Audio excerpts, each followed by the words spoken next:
Hello, hello à toi, j'espère que tu vas bien.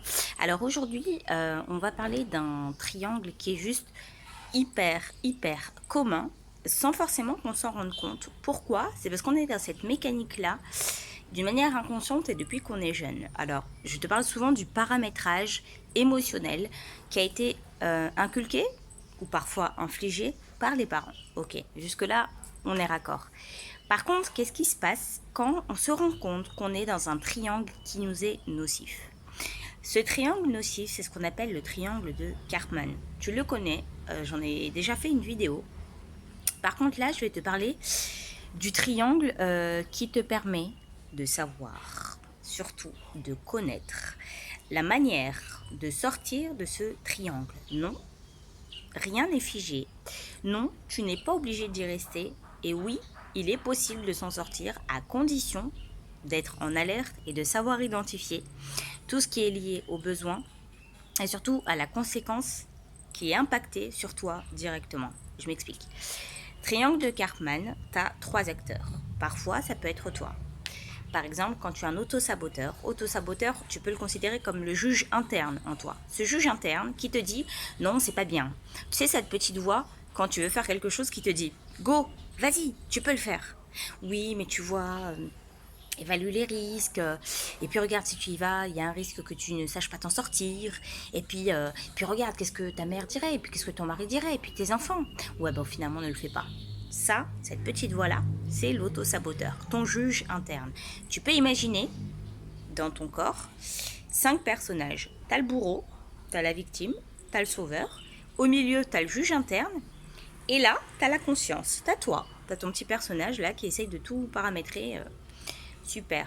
Là, tu as ton juge interne. Nous, on vient parler directement à lui. Donc, quand on identifie ta peine, ta douleur, chose que je fais avec toi en coaching, j'identifie.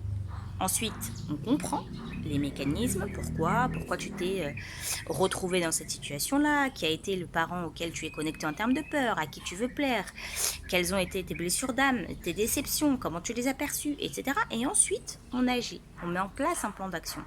Le plan d'action ne peut pas venir avant l'identification et la compréhension. Donc, si tu fais partie de celles qui ont besoin d'avoir du résultat tout de suite, regarde juste où ça t'a mené, ce côté rapidité à tout prix. Est-ce que tu en es plutôt satisfaite? Est-ce que ça t'a fait grandir? Ou à l'inverse, est-ce que ça t'a retardé et ça t'a porté préjudice? Pose-toi, analyse et on y va. Là, je vais te parler du triangle de Karpman. Bon, je vais vraiment parler très rapidement et très succinctement parce que j'ai déjà fait une vidéo dessus.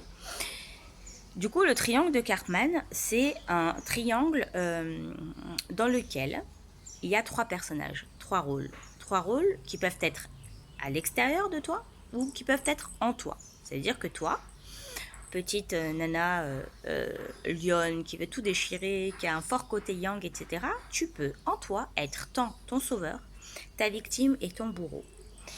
Et à l'inverse, quand tu es dans une relation tridimensionnelle, par exemple, tu as ta fille, ton mari, ton fils, ta fille, etc. etc. Quand tu as 3 personnages, tu as le bourreau. Bourreau, c'est celui qui est blindé de peur.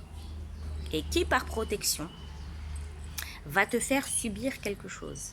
Mais c'est vraiment un côté protecteur, tu vois. C'est sa protection, son moyen de se protéger pour ne pas ressentir le mal. C'est très souvent des gens qui ont la blessure d'âme du contrôlant.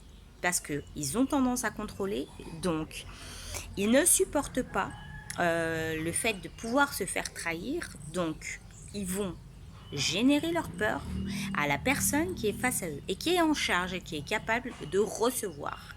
C'est pour ça qu'on parle très souvent de relations de pervers narcissiques. Bon, parfois c'est un peu biaisé parce que depuis ces dernières années c'est très galvaudé comme terme.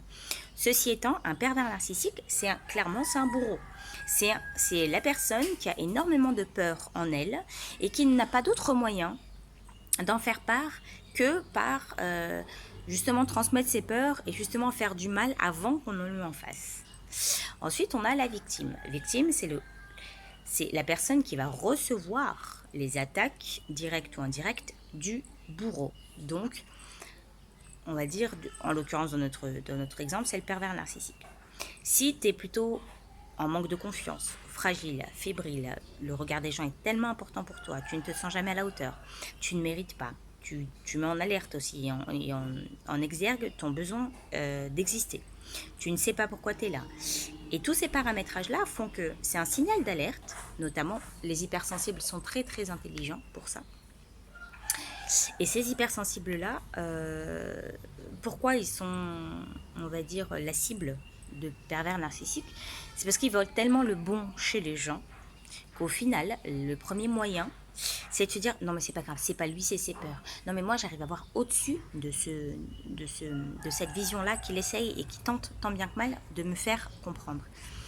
Ouais, bon, ok. Donc t'as le bourreau, hein, le persécuteur, puis t'as la victime, à la personne qui est en charge de recevoir, donc qui lui montre aussi qu'elle est capable de recevoir. Puis ensuite, tu as le sauveur. Le sauveur, c'est, ok, je viens confronter, moi, ma personne, au persécuteur pour défendre la victime. Lui, c'est la tierce personne, d'accord? C'est la pièce extérieure du puzzle. Ça peut aussi être toi, quand tu prends conscience que tu es dans une relation qui t'est nocive. Pervers narcissique, victime, quand tu te rends compte et que tu es en éveil, que tu fais un travail de développement personnel et que tu prends la situation d'une manière beaucoup plus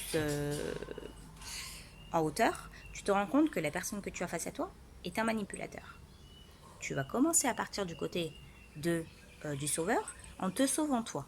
Parce que tu t'es rendu compte que tu t'es mis toi-même dans cette situation-là, parce que tu n'avais peut-être pas d'autre choix. Typiquement, un viol, ok, une blessure ou des attouchements, tu ne peux pas maîtriser l'action de la personne qui te l'a fait subir. Par contre, par exemple les flics, quand tu vas les voir, la mère, le père, eux seront les sauveurs. Tu vois, par exemple, tu as des situations dans lesquelles tu es confronté, tu ne peux pas t'en sortir. Ok. Là, on a fait l'identification. Comment on fait pour ne pas tomber dans un triangle comme ça? Comment on fait pour pouvoir s'en sortir, partir de ce cercle vicieux vers un cercle vertueux? Eh bien, il y a 3 actions. D'abord, il y a le pouvoir. Ensuite, il y a la puissance. Et ensuite, il y a la permission. Qu'est-ce qui se passe? C'est-à-dire que quand tu as un pouvoir, ça engendre forcément de grandes responsabilités. Donc, on va le faire typiquement. Tu as le pouvoir de voir que la personne face à toi est un manipulateur. Ok? Donc, tu lui renvoies la responsabilité qu'il est en train de te donner. Typiquement, quand je fais un coaching, quand j'en parle, c'est fais-lui ressentir l'effet miroir. Il est manipulateur avec toi, ok? Tais-toi, un manipulateur ne supporte pas d'indifférence. Donc, sois indifférente face à lui pour lui renvoyer son mécanisme. Tais-toi, n'agis pas, ne rétorque pas pour éviter de lui donner matière. Donc lui, il va se rendre compte qu'il est seul en fait et que du coup ses peurs lui sont retransmises. Donc face à un manipulateur, taisez-vous. Le silence et l'indifférence, c'est la pire des choses que vous pouvez lui faire comprendre. Par la suite, il y a la puissance. C'est quoi? C'est si tu es une hypersensible, ta puissance, c'est de capter et c'est de voir la bonté chez les gens. Donc ta puissance va être de lui dire « Mais pourquoi tu agis comme ça? Mais pourquoi tu as ce besoin-là d'agir de la sorte pour t'imposer, pour faire valoir ton autorité? Mais qu'est-ce que tu caches au fait derrière? Pourquoi tu as de si grandes peurs? C'est lié à quoi? » Là, tu es en pleine puissance, mais vraiment en pleine puissance. Parce qu'un manipulateur, quand il est face à quelqu'un qui le dissèque intellectuellement, émotionnellement, il est perdu. C'est comme une protection qui s'en va et il se dit « Je suis dévoilé là, je ne peux pas faire autrement. » Ok. Et ensuite, tu as la permission. C'est quoi l'autorisation que tu lui donnes? Est-ce que tu es ferme dans tes positions? Est-ce que tu peux faire confronter la personne à sa responsabilité? En fait, tu vas te rendre compte que tu lui as donné indirectement la responsabilité et la permission d'avoir ce comportement-là avec toi avant. Ça, c'est quand tu es dans le triangle de Karpman. Désormais, tu lui dis, mais je t'autorise.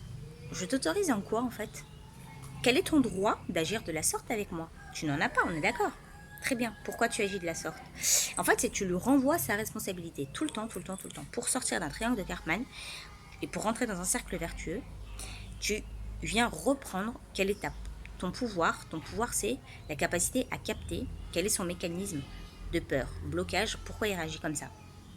Par la suite, la puissance. C'est impératif ça. C'est le savoir-faire, c'est de lui dire, mais je sais que tu as des peurs, je sais que tu n'es pas bien.